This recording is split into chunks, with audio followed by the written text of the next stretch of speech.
Hi friends, வணக்கம். Saudi அரேபியாவிலேருந்து Mohanraj. நம்ம மாடி தோட்டம் இருக்கு தான் பார்க்க போகிறோம். இப்போ நாங்கள் தங்கியிருக்க ரூம் பார்த்தா சின்னதாக இடம் இருக்குது. அதில் வந்து நம்ம நிறைய வீட்டுக்கு தேவையான காய்கறி செடியெல்லாம் போட்டிருக்கோம்.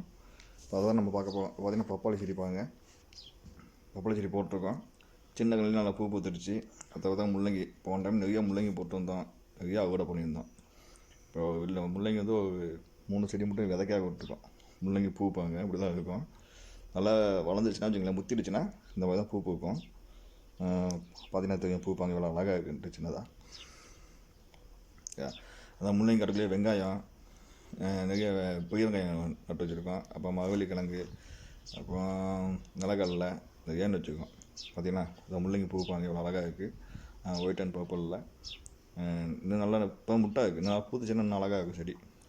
பார்த்திங்கன்னா அப்படி பார்த்திங்கன்னா தக்காளி செடி, மிளகாய் செடி, அப்புறம் கத்திரிக்காய், அப்புறம் நிலக்கடலை, பாவக்காய், இந்த மாதிரி நிறைய செடி போட்டிருக்கோம்.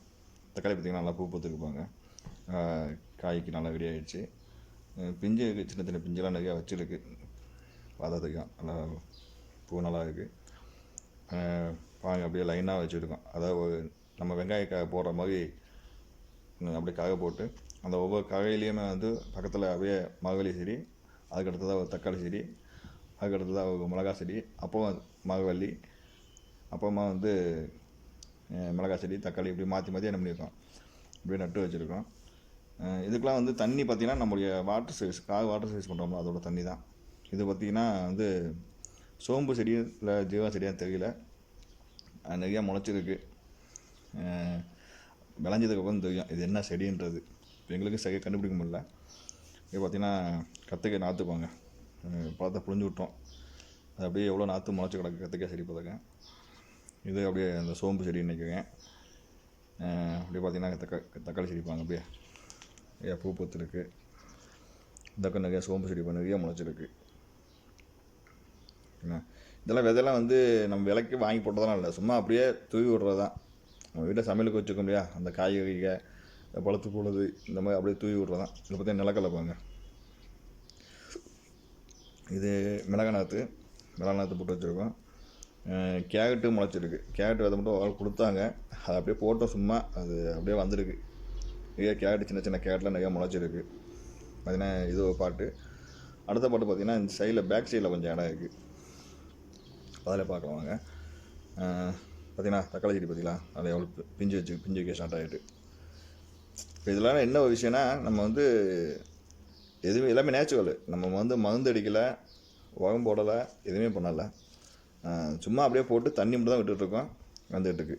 அப்படியே பார்த்திங்கன்னா இதெல்லாம் பெரிய வெங்காயம் விதை போட்டு நட்டு வச்சுருக்கோம். அப்படியே பார்த்திங்கன்னா கருவேப்பிலை செடி நிறைய டைம் நட்டு வச்சுருக்கோம். கருவேப்பிலை செடி வரல, இது வந்துவிடுன்னு நினைக்கிறேன். அடுத்த மாங்கன்று போட்டு வச்சுருக்கோம்.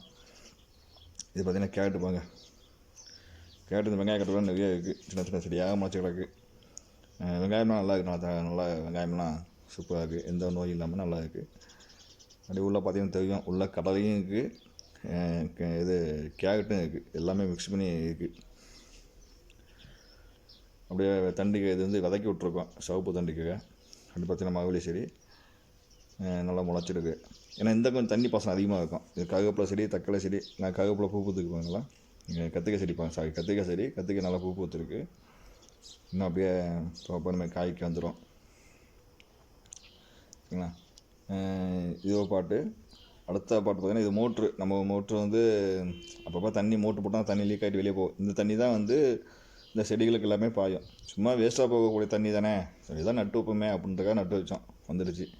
இது புதினா பார்த்துங்க, புதினா சும்மா இந்த இடமே பகுதி கிடக்கும், இப்போல்லாம் வெட்டி சுத்தம் பண்ணி வச்சுருக்கு. புதினா வேணுங்கிறத எடுத்துக்கலாம். இது வந்து பழைய கத்திரிக்காய் செடி, காய்ச்சி முடிஞ்சிருச்சு, எல்லாமே அறுவடை பண்ணியாச்சு. சரி, இருந்தால் அந்த பனிக்காயின்னு சொல்லுவாங்களா, பனிக்காய்க்காக நிறையா பூ பூத்துருக்கு. அதில் பார்த்திங்கன்னா ஒரு பழம் விதைக்கி விட்ருக்கோம். இந்த பழம் நம்ம எடுத்து விதைக்கி யூஸ் பண்ணிக்க வேண்டியதுதான். அடுத்ததான் எங்கள் இதுவும் இங்குள்ள கத்திரிக்காய் செடி, இதுவும் பழைய செடி தான். அப்புறம் மூங்கை மரம் வச்சுருக்கோம். அது இப்போ தான் கன்று, இன்னும் காய் காலில் இப்போ தான் பூ பூத்துட்ருக்கு. இந்த வருஷம் காய் காய்க்குன்னு நினைக்கிறேன். அங்கே ஒரு மரம் இருக்குங்களா, தெரியுதா, ஏசி பத்திரம் ஒன்று இருக்குது, இங்கே ஒரு மரம் இருக்குது, ரெண்டு மூங்கை கன்று வச்சுருக்கோம். இப்போ இந்த புதினா பாருங்க, புதினாலாம் நிறையா வச்சுருக்கோம். புதினாலாம் நம்ம கடைக்கு வாங்க தேவையில்லை, கடையெல்லாம் வாங்கினாலும் விலை அதிகம், சின்ன கத்தையாக இருக்கும். நம்ம நாட்டு காசுக்கு 23 ரூபா கணக்கு வந்துடும். அதனால் இங்கேயே போட்டு அப்படியே விதைச்சிக்கிறது. அப்போ இது மிளகு தக்காளி செடி, மிளகு தக்காளி பழம் நம்ம ஊர் மாதிரி கருப்பாக இருக்காது, இங்கே வந்து சிவப்பு கலரில் இருக்கும். இது சிவப்பு கலர் மிளகு தக்காளி.